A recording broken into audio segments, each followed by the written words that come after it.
think most runners, trail runners especially, I mean, they don't realize that you will hike a lot of the big part of the distance. And so you think hiking will be easy. I will just train running. So this is, I think, a big mistake that the trail runners make, especially ultra.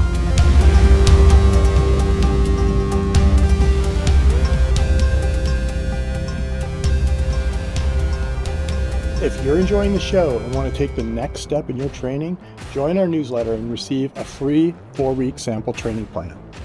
Head on over to uphillathlete.com/letsgo, and once you sign up, you'll instantly get a link to try out some of our most popular training plans. It's a great way to get a feel for how we train our athletes for big mountain goals. Check it out at uphillathlete.com/letsgo. That's uphillathlete.com/LETSGO. You've put in the miles, you've built the aerobic base, and you can go all day at a moderate pace, but somewhere above a certain intensity, maybe on a steep uphill or on a technical climb on a trail or at an altitude of an 8,000 meter peak, your legs just simply give out before your lungs do. You're not out of breath, you're just kind of done. That feeling has a name, and more importantly, it has a fix. My name is Steve House, and welcome to the Uphill Athlete Podcast. With me today are two of the Uphill Athlete coaches who I've worked with extensively, have both applied muscular endurance training with mountaineers, ultra runners, and ski athletes, with athletes just starting out, as well as people racing at the highest level. So let's get into it. Martin, you're based in Chamonix. You've got a sports science degree. You're working on one more. And you've done an FKT on Aconcagua, summiting from base camp in 3 hours and 38 minutes. Give me a quick 30-second version of what brings you back to high altitude performance specifically, and or the mountains that keep just pulling you back from a scientific point of view. I think it's a curiosity, and I like challenges, always have. I started with endurance sports when I was a kid. Always loved running around my home village, but then eventually started running competitions, middle distance running, but also always dreamt about mountains. And I think what draws me to the mountains is the vertical aspect, the views, just the awesomeness of the mountains and the environment. But I think also it's about how challenging it is. So walking uphill, hiking uphill is hard. I think most people can agree with that. And I just really love it, the challenge of it. And whenever I see a hill, I kind of want to run it. So that's basically led me to trying to kind of run Aconcagua. Managed to break the record back then, and then inspired me to go higher. So made it even to 8,000 meters, which was my dream since I was a kid. And I think that's where it gets more challenging with the altitude, the effects of it. And but yeah, I'm always inspired by that, and I keep training for it until today. The science of it also, of course. Then the science, looking into the performance, the physiology, what is behind it, how especially the altitude affects the performance. So I'm really excited about that too. Ben Morley is joining us, and he's been coaching since 2007 with a deep background in Nordic skiing. Ben's philosophy and approach is really grounded in long-term athletic development and durability, and philosophy that's partially informed by one of his own backcountry skiing injuries. Ben, really glad to have you. As your coaching philosophy sort of centers on durability and long-term development, what do you mean by durability before we get into the topic of muscular endurance? Yeah, so thanks, Steve, and good to be with you guys today. Durability stems from, basically, I think putting in all the foundational work too first before you get into the really specific kind of training as well. So, we can't really skip the steps of jumping into zone 3 work right away, jumping into muscular endurance zone 3 work. It really has to start from the beginning of doing the base strength phases during the essential, zone 1, zone 2 workouts, and building up that frame for months on end before we even think about jumping into higher intensity strength, and then building towards muscular endurance stuff in the gym, and then muscular endurance stuff outdoors up steep hills with heavy packs. So, it's a long progression. Durability means a lot of different things, right? And we need to work all our different systems and be well adapted, from strength to aerobic to anaerobic before we can get that specific necessary muscular endurance workout where we're carrying that heavy pack for 35, 45 minutes really hard. So it's not any one thing. It's a whole gamut of what we work on with athletes here at Upper Athlete. Yeah, and durability has been a topic of kind of a buzzword in the coaching circles lately. I know a lot of people are talking about it, and we're going to talk about it more in another time. Martin, let's start with some definitions. What is muscular endurance, and can you help us understand the difference between local fatigue and global fatigue? Because I think that distinction between local and global fatigue is really at the heart of everything we're going to talk about. Yeah, so what is muscular endurance? By definition, it stands somewhere between the strength and endurance. It is a capacity in endurance athletes, at least. It's a sport-specific capacity to resist fatigue and produce submaximal force, keep coordination, keep the economy over, let's say, prolonged duration, prolonged effort, and repeated contractions of the muscles. So that would be the definition. And then when it comes to local and central fatigue, so basically muscular endurance is in the category of local fatigue, or local muscular endurance, we can call it.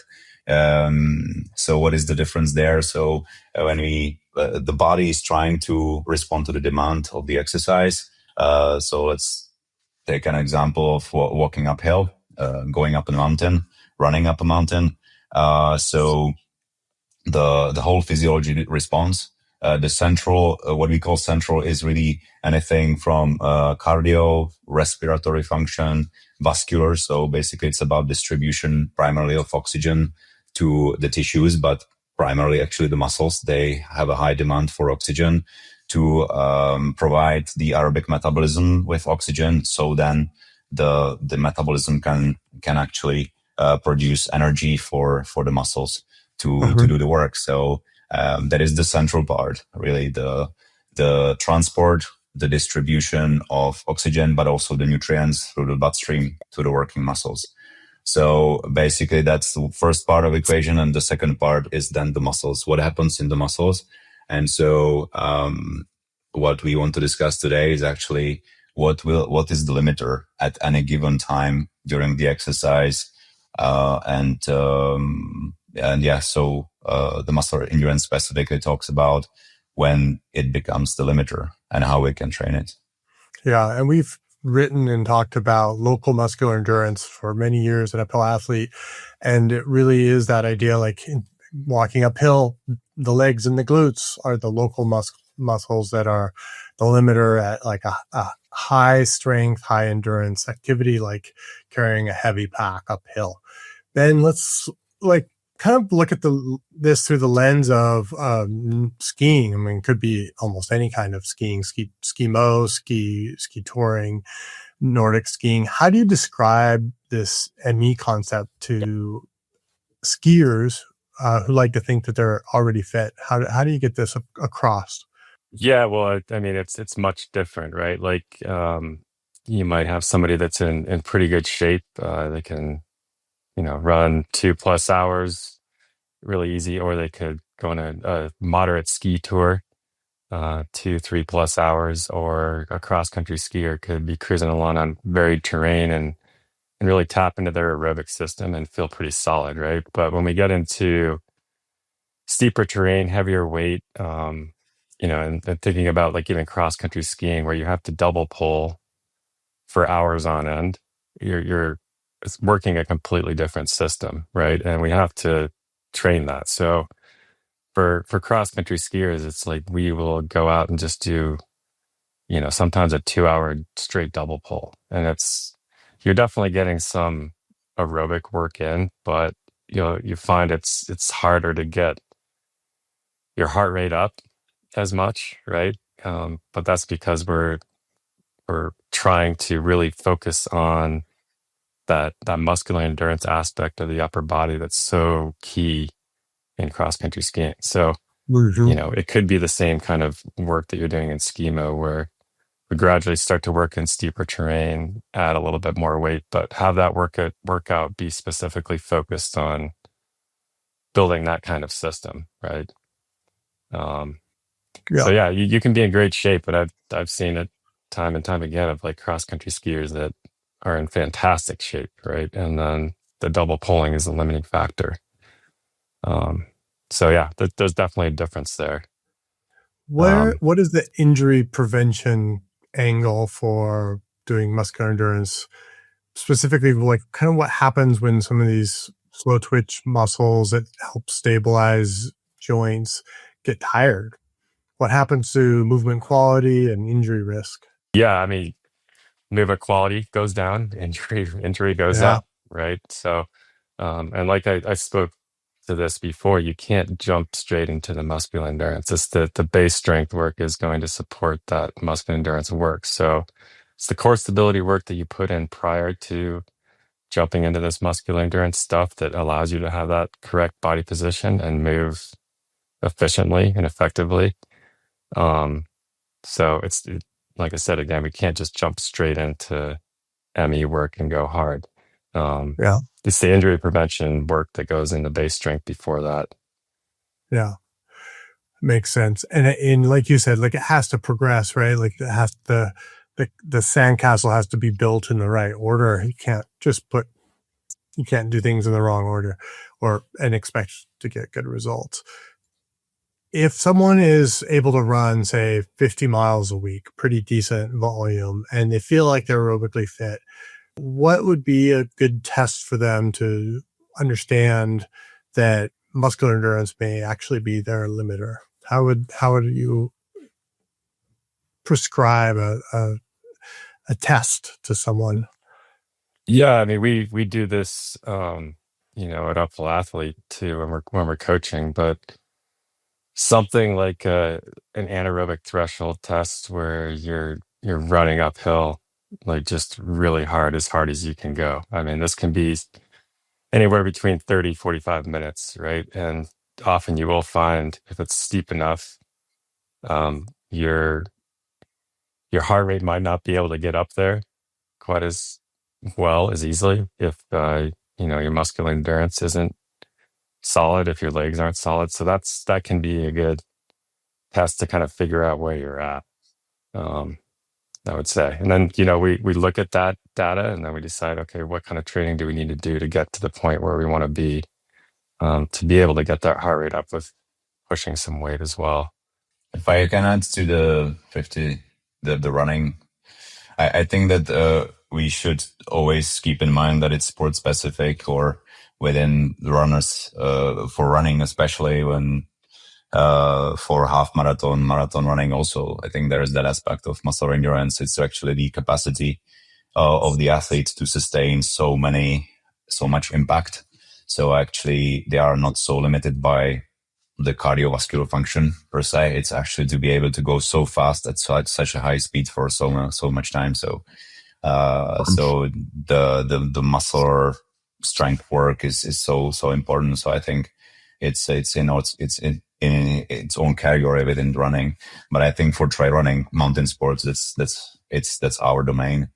I think the way at least I address it for my athletes in trail running, in ultras, is and it's tied to the durability, right? So one thing is to run for 1-2 hours, but what happens after 4, 5, 6 hours or 20 hours running those really long ultras?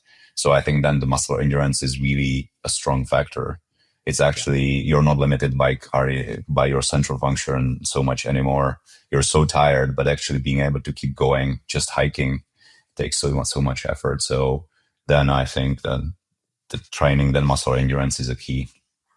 And I would say also differently for uphill, differently for the demands of the downhill, right? So it's always worth to analyze the sport, to look at the profile of each race and take it from there. Yeah, I think that the fingerprint of a muscular endurance deficit is always that the legs fail before the lungs. And I've seen this in just as an observer, like at Hard Rock before, it's like, you can tell who can run the hills and who's walking all the hills. And obviously over 100 miles or more, that makes a big difference in time. So, Martin, you want to just walk us through what's happening inside a muscle during this kind of sustained high force output? Why does it fall apart? What does muscular endurance training structurally change? Yeah, so as we all said, Ben highlighted this, that it's all on the top of the base strength, right? So it's about the muscle fibers. So they should, by this point, when you go into this stage of training of muscle endurance, they should be really strong. You should really increase your maximum strength capacity. So then whatever you do, whatever those muscles are required to do is at a kind of a lower percentage of the maximum. That's one part. But then when we look into the muscle, so we have different types of muscle fibers. So slow twitch and then fast twitch. And there are also the subcategories of this fast twitch. I think this is quite known for all endurance athletes. But just to be clear, slow twitch fibers, they have low force, but they have high endurance, high capacity to go for a very long time. But then vice versa, the fast twitch fibers, they can produce a lot of force, a lot of power, but they don't last very long. And then there's that subcategory of type 2A versus 2X. So those are really powerful, but very short lasting. So those between. So basically with chronic long-term endurance training, we've observed that, or scientists have observed that some of these fast twitch fibers can actually transform into slow twitch fibers, which is for endurance athletes at least beneficial. It's at a cost of losing power, losing that absolute sprinting speed, but that's not really a factor for most endurance athletes. We want to be able to go for a very long time. And so then that would be kind of the first thing, to really target the slow twitch muscle fibers and make them really robust, really strong, really resistant to fatigue. So what does that mean? So I would say, I would keep it in like different categories. So metabolism. So what is happening in those muscle fibers? So the one important part also to mention, and that actually links the central factor distributing the blood to those muscle fibers. So capillarization. I think we can agree that this is really huge, and also one of the key adaptations from specifically muscular endurance training. So you can really be efficient distributing blood, oxygen, and metabolites, and also getting those metabolites, result of the metabolism, out of there quickly and efficiently. And then the metabolism, so basically producing the energy for the work that the muscles do. So we are targeting all of it. We're making those fibers really strong, being able to stay in fat metabolism, which is the one that we want. That's the long-term one, efficient one, oxygen-dependent one. And we want to postpone then the shift, or kind of the turn into the glycolysis. So it's a factor. It's of course something that is happening naturally, but it comes at a cost, and we want to postpone that, the glycolysis, the lactate production, and other metabolites, the increasing acidity, because that in turn will make everything more difficult, more complicated. The contractility of the fibers will go down. So yeah, it's pretty much the metabolism part of the picture. Also in terms of neuromuscular connections, so we're trying to make sure that the muscle fibers are still recruited. They are well coordinated, so the movements are really efficient. And as we discussed with the fatigue, this is starting to fall apart. The movements are becoming less efficient. the form goes down, and basically we're starting to feel it. The fatigue will show up one way or the other. Then the mechanically, as I mentioned, so being able to perform those contractions or those movements going up the hill from like the really high ceiling, so the maximum strength. We want to really have that strong max strength stage before resistance to damage. So I think this links to the types of constructions, really important. So I think most of our uphill athlete programs for muscle endurance include both the concentric and the eccentric movements. So concentric for me is most important for the uphill, eccentric especially for the downhill. Of course, there's always a combination of all of those, but with the eccentric contractions, what is the deal is that it can create a lot of damage, real damage, that the muscle fibers are actually kind of torn. The fascia is damaged, and so of course that creates inflammation and pain, and of course overall the performance will suffer, especially when the athlete has to keep going, and this is actually happening during that one activity or during that one race, for example. But the good news is that this capacity is trainable pretty easily. But I think it's really good to think about it and distinguish. I think then the biomechanics. So as we discussed, it's also not just about the primary movers, the big muscle groups that are doing the movement.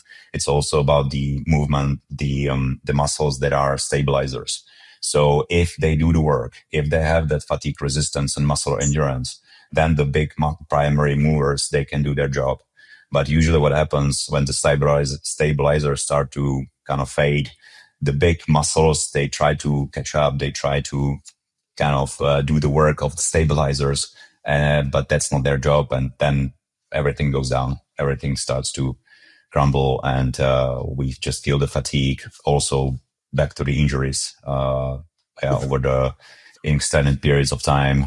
This can definitely lead to some overuse injuries too. Yeah, I think it's one of the things that helps people get on board with muscular endurance training is that when your legs, the local muscles, in this case of going uphill, the legs are strong enough in this way, they can finally push the cardiovascular system to its actual limit, and you can get the most out of the input, which is the breathing and the blood flow and the glycogen that you're delivering, and the nutrients you're delivering, the metabolites, as you said. So let's shift over to you, Ben. How do you, there's this question about sequencing for ski athletes. I'm just going out of role here. Do you want to talk, Ben, about like when to start, like this sort of 10% rule that, or guideline, rule of thumb that we have, they get aerobic threshold within 10% of anaerobic threshold before starting aerobic base? You want to kind of introduce that? Are you comfortable with that? Yeah, totally. Anyway, I think Martin just spoke to, the stabilizing muscles are super important. That's key. We talked about the base strength biz, even some dynamic strength work before that can be really good as well. But yeah, I mean, to the point of getting within 10%, that's key before you start any muscular endurance stuff, I think. Right? Like, and really before I even jump into any kind of zone 3 muscular endurance work where we even maybe do a little bit of a lightweight to ease into that. And even before doing the anaerobic threshold test, I think it's important to warm up an athlete to doing intervals in a fashion where they can get used to those lactate levels a little bit and just what that feels like, right? To be in a place where when they do get to that anaerobic threshold test, they can push themselves hard. We can see how their muscles respond, how their anaerobic system responds. And then after we look at some of that data, if we're not within 10%, that's going to give us some data to understand how to structure the training a little bit differently.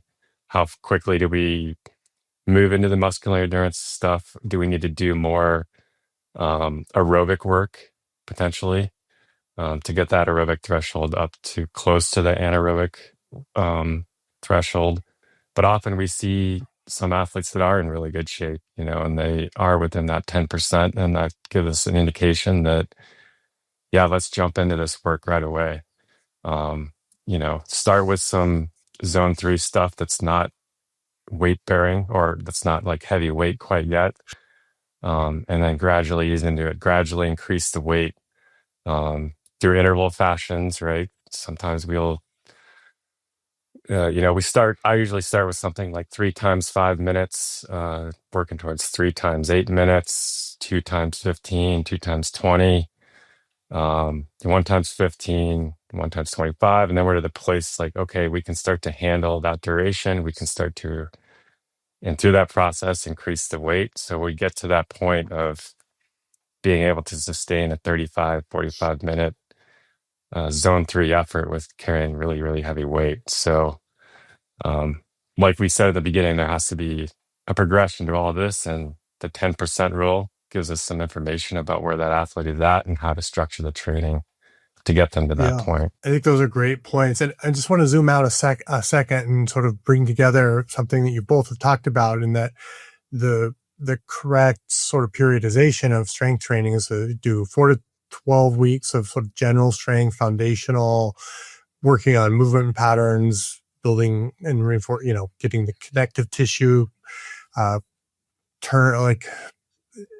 what's the right word here? Getting the connective tissue going. I don't have a good word. There's sort of 4 phases to this. We want to start with general strength, which is going to be 4 to 12 weeks, really foundational strength, developing good movement patterns, and do 8 to 16 weeks, or really 8 to 12 weeks mostly of max strength, which is heavy compound lifts. That's more of a neurological training. We've talked about that in other places, a neurological effect of that training. And muscular endurance, and then after muscular endurance, going into some high intensity intervals. And one of the things that you're talking about, Ben, and I've seen this, is that it's really important for coaches who have not, there are a lot of coaches out there who have worked and have themselves been elite athletes. And when you're working with somebody who has already done a lot of intervals in their lives, like, they kind of know what to do. They know what it feels like. They know how to go hard. But a lot of times we're working with people who this is pretty new to them. And so, like, getting them to understand what a zone 3 feels like, it takes more than just like one day. It takes more than one phone call. It is some effort to build that up. And I think it's really important, and this is where the magic of coaching happens, knowing who's that person and who is the person that you can, just throw them into a, 2 by 20 minute, zone 3 for their first ME workout. And that's very, very different, people. For mountaineering, like someone going to Denali, Martin, like, how do you see muscular endurance playing a role in people training for Denali or Everest? So one of these, particularly, I think Denali, because it has a really unique need to carry heavy loads, heavy packs, and move heavy sleds just by yourself, that no other climb, I think, really mimics. Yes. So it's a good question, how to actually put it in the plan, the periodization, and where it fits. So again, it comes to knowing the specifics, the demands of the climb. Now we talk about the mountaineerings. So Denali is really big one. Right. And so the demands are really high, especially the specific movements to pull the sled with the weight, and also the heavy weight carry, combined, actually, both of them at the same time. Depending on the quality of snow, you might have to actually carry most of the weight, versus maybe if you are lucky, it's sliding really nicely. You're pulling the weight and it's not creating too much resistance, but it really depends. You should be, you should hope for the best, plan for the worst. So you need to be ready for if it's really, really hard. And also that heavy carry up to the high camps, where then it's a really heavy backpack. It can be really icy, basically black ice. You're on your front points. So really making sure that the athlete, the climber, is ready for those demands. So even, for example, the calf strength there. So not forgetting that. Sometimes we forget, and within that specific muscle group, it's actually mostly the isometric, the hold isometric hold. So I like to include that in the protocol. But coming back to the planning, so where does it fit in? So let's say if I have 1 year with the athlete, that's ideal. Of course, the longer the better. So the way I think about it is I have to see the athlete, where they are, what they have been doing so far, testing, see where they are with the aerobic base thresholds, and start from there. Also, if they are planning some climbs in that year, I like to, because it's good to have some intermediate goals to test them as well, especially in the mountains. And Of course, train then the technique. plan will, technique and all that. So cover all those demands, not just the physical preparation, the physiological parameters.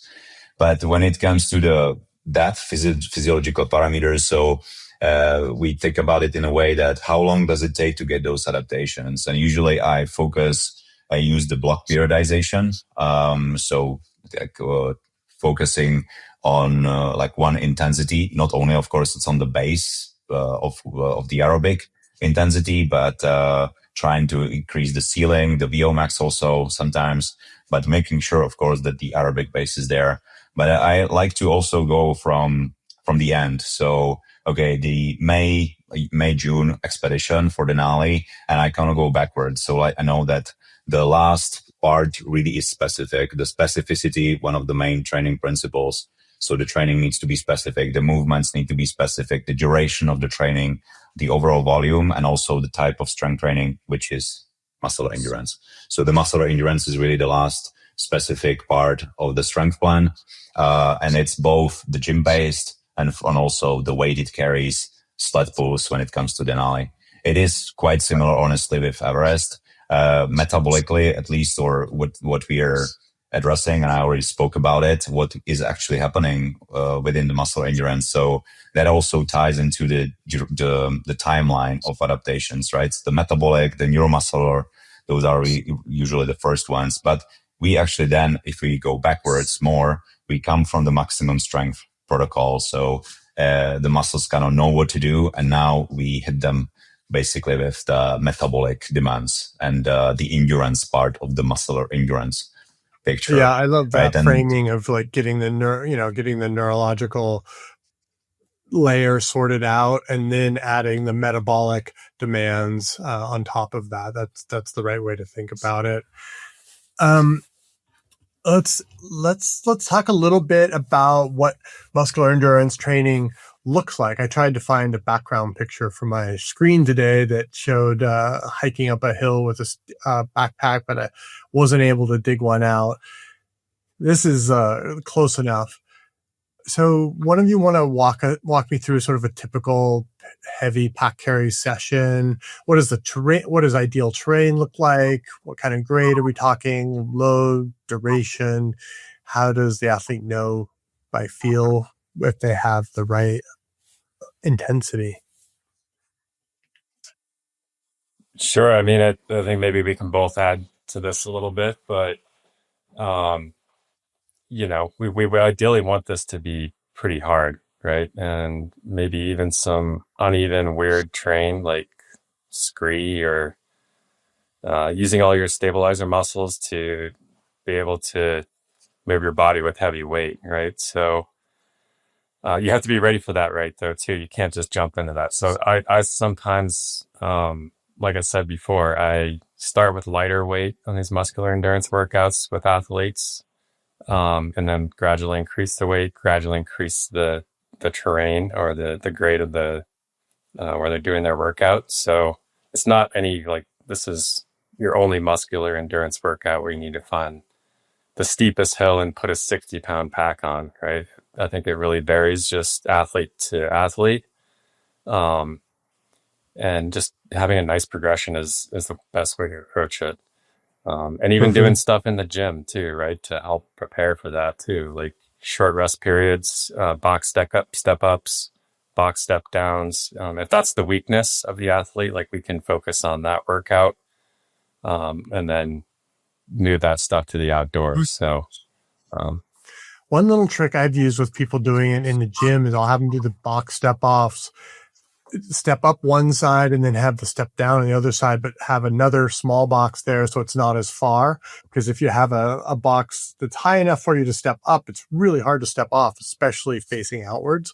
So that's a little trick for people. What is the feeling? How does the athlete know in their body? Like, what is the feeling in their body when they're doing this right?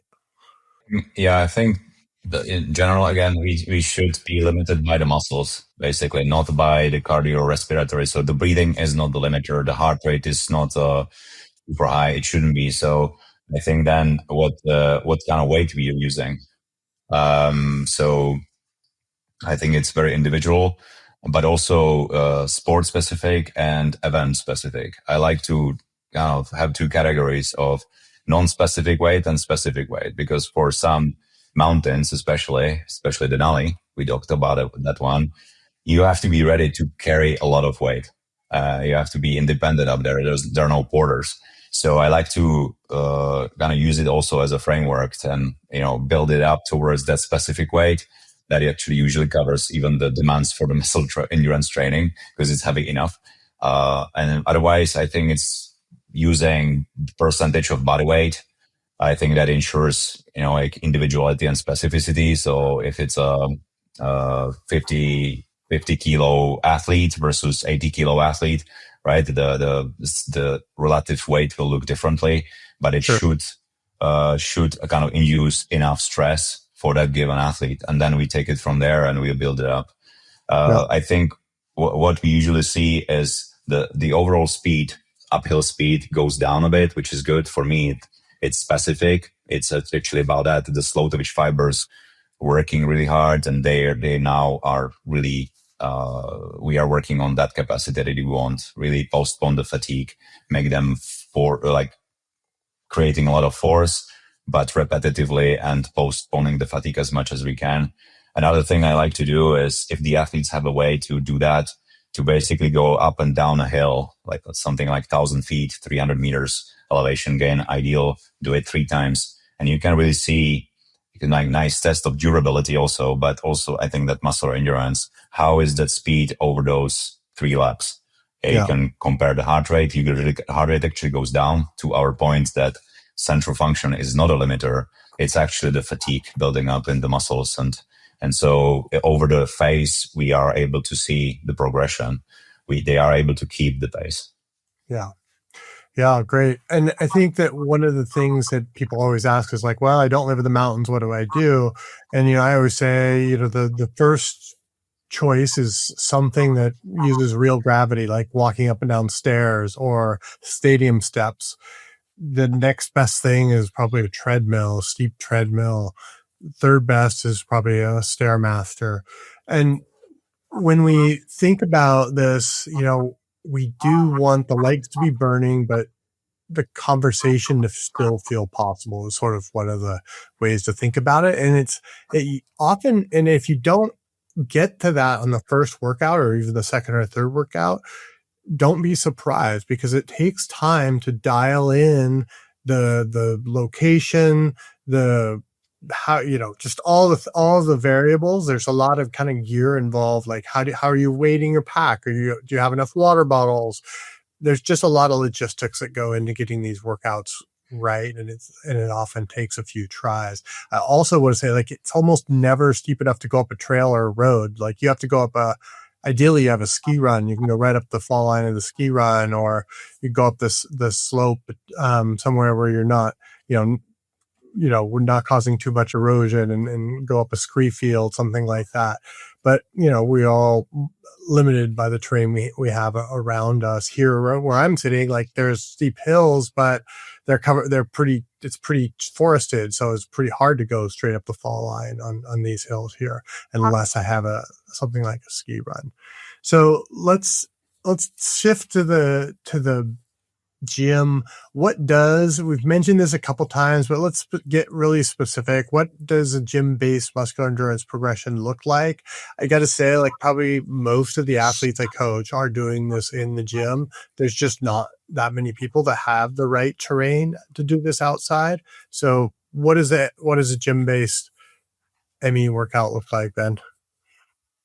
Yeah, I mean, I think we kind of spoke to it a little bit, but and I think in the base strength phase too, there's it's not muscular endurance, but I often have athletes do more reps with more rest, right? In that base strength phase, and it kind of just it adapts their body in a way to be able to move on to that max strength phase. So by the time we get to the more muscular endurance aspect, like, yeah, we might have some longer rest periods, but really trying to shorten those rest periods as much as possible, right?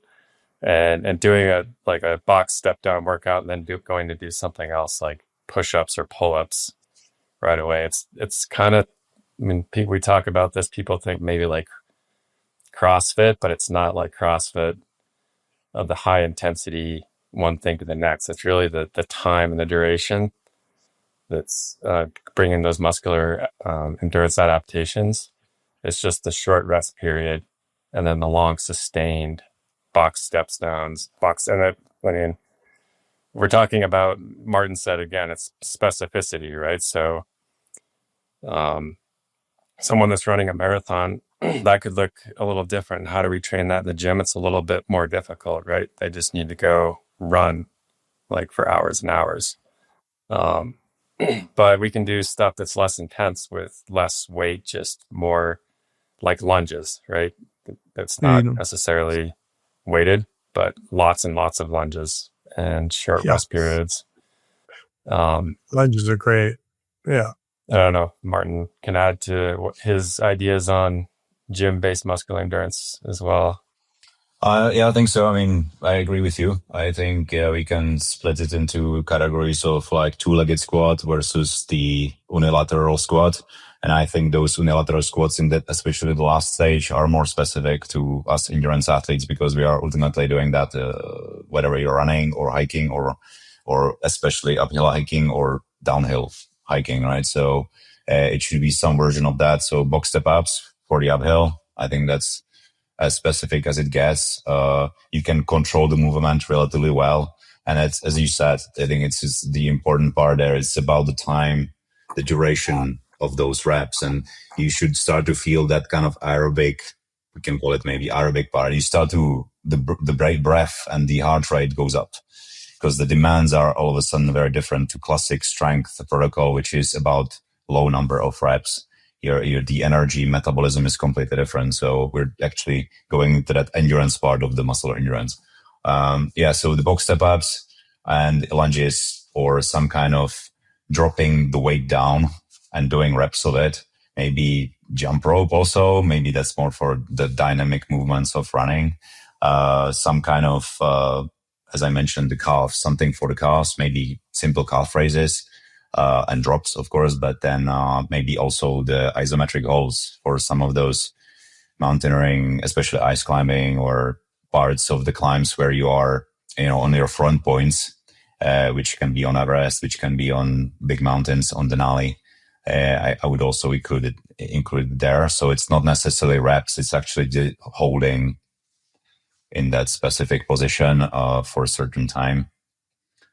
Let's just do real quick some of the common mistakes that you've seen. Ben, is there something that you've noticed that people get wrong about muscular endurance training? Yeah, well, it's a lot of my athletes, some of them, they like to, when I prescribe a muscular endurance workout, like when we're really into this specific part of it towards the end of their training, they think that they should be carrying this really heavy weight also on their long workouts, right? On their 3 to 5 hour hikes, zone 1, zone 2. And I try to communicate to them that we need to balance out this training stress, right? And we need to be very specific about this muscular endurance work. If you're going out and doing 3 5 hour hikes, and trying to get your aerobic work in during that and carrying a huge pack. That's not what we want to do. So that's probably the most common mistake I see is that people want to jump in. They say, "Oh, I'm carrying this weight on my zone 3 muscular endurance workout. Why can't I do it on this 3 to 5 hour workout?" And I should be doing that too, because why not, right? It's making me strong. More is better. Yeah. Yeah. No, that's a great point and a common area of misunderstanding. And Martin, how about you? What's something that you've seen people not understand? I think there's several of maybe forgetting the downhill part.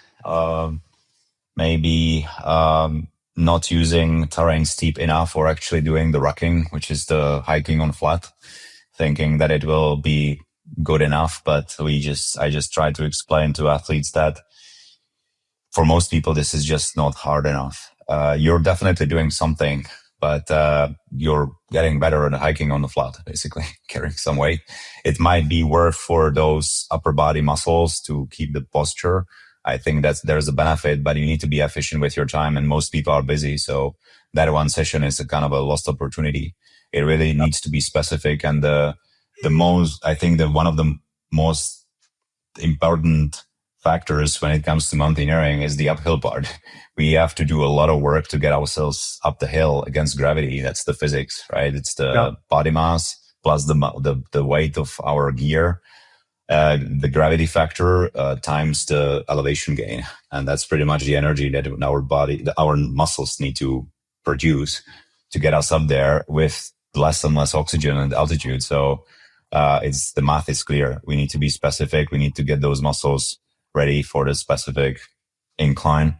Yeah, I think that's one of the big mistakes. And the other one I would add is that people get addicted to it, in the sense of they do it for 6 or 8 weeks. And they're like, wow, this is amazing. I feel so great. I'm going to do this all the time. And, then they hit a plateau. They start to detrain. This is why training needs to be periodized. It's sort of a living example of that. You can't just do muscular endurance training all year and continue to get better. You can do it for probably maybe 16 weeks and get better if you're paying attention. But anything beyond that is really probably just science fiction. What do you say?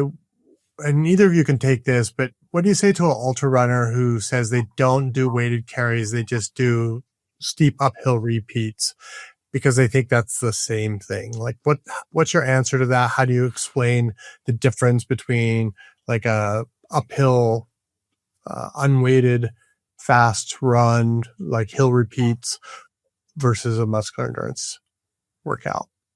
Yeah, I mean, I think we need to isolate the muscles here, right? And we need to really focus on the strength aspect of what we're trying to achieve in that workout. So if we're just doing uphill repeats, and maybe that ultra runner is really tapped into their really fit, really tapped in their anaerobic system, and they're pretty strong too, right? But we need to add that training stress of adding some weight and making it really, really hard.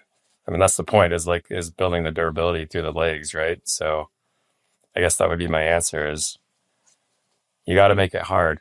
And I think you have to load the muscle enough that you can't go fast in order to build the strength. And so if you're doing hill repeats, you don't have enough load, and at a certain level, you can't run there's no hill steep enough that you can't run it for some of these athletes, right? They could always run it.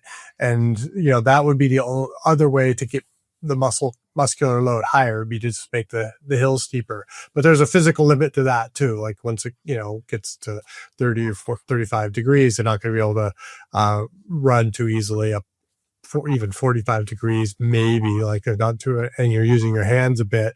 But yeah, I think that's how I would explain that to folks. Let's get some closing thoughts. Go ahead. I'd like to add is I like to use this example. Last year I was in UTMB race here in Chamonix. So I went to watch the top three women in Champagnac, which is the point where they've been running for a very long time. What is it like? It's 15 hours. I don't know exactly, but they still have quite a long way to go, about 55 kilometers to Chamonix. So they've been on their feet for 120 kilometers all the night and part of the day. And so there's this nasty climb to this Champelac where there is a refreshment point. So I saw the three women. They were quite close to each other, and the difference. They were hiking. Huh? At this point, most of them are hiking. Most of the people, and even these three female athletes, the difference was quite impressive and quite clear. I mean, of course, there are the other factors playing, overall fatigue, but they were not breathing hard. They were not out of breath. It was the muscles, the leg muscles, the way, the cadence, the form. You could see who's training the muscular endurance, if we can call it, and who's not. And so I think most runners, trail runners especially, I mean, when it comes to running a lot of mileage in the mountains, they don't realize that you will hike a lot of the big part of the distance. And so you think hiking will be easy. I will just train the running. So this is, I think, a big mistake that the trail runners make, especially ultra. And and as Ben said, isolate that factor, right? And as you, Steve, said, make it hard, make it slow and hard, so that you actually really target the specific local muscle endurance. So I think that can make a huge difference. Yeah, my story is the same. I mean, I did a marathon in November. I didn't do any muscular endurance training. And I felt great. Like my aerobic-anaerobic systems were on fire. Like ran 16 miles and felt great, right? And then my legs gave out and my heart rate went way down. And I was like, if I would put me on like cross country skis or put me on roller skis right now, I'd take off, right? But that was the limiting factor. So it pays off. Yeah. It's a great anecdote. Martin, what's your closing insight as we wrap up here? For me, I mean, it's really important to understand what is behind like muscular endurance. I think having the definition in front of you to actually understand what's behind. Maybe another anecdote actually to finish it with is the high altitude mountaineering. So I really thought about this when I was going to the Manaslu, to the top of Manaslu a year and a half ago.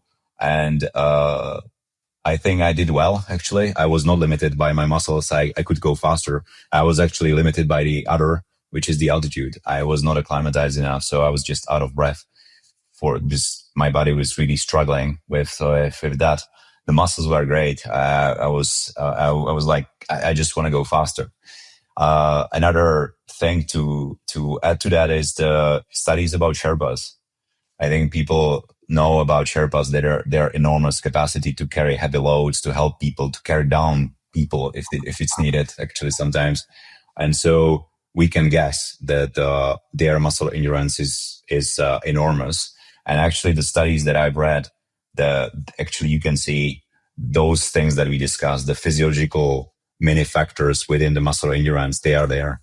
Their bodies adapted genetically over generations in these unique factors. And of course, that makes their muscle endurance, I think, in a high level. So I think we can take it from then. We should train that because it will be important up there in the mountains. Ben, any closing insights about durability?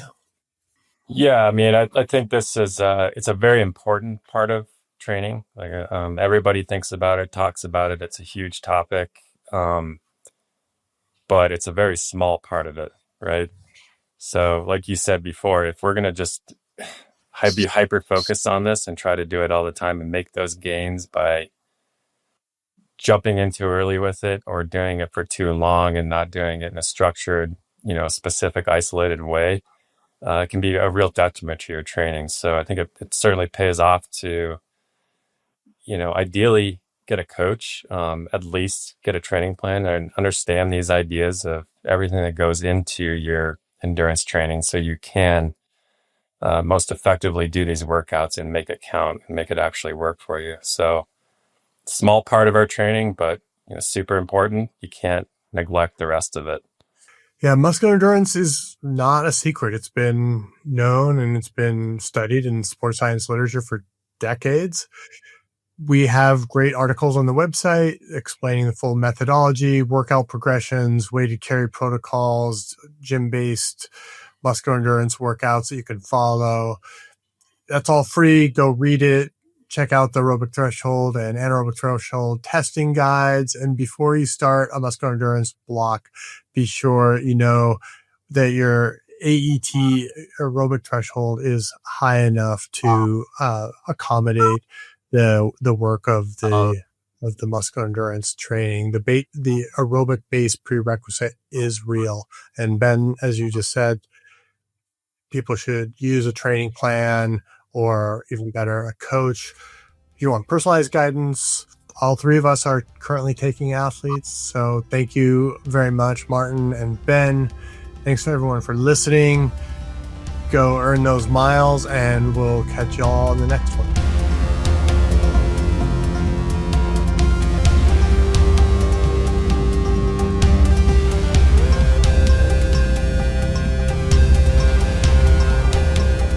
One of the most common questions I get is, how should I get started with training?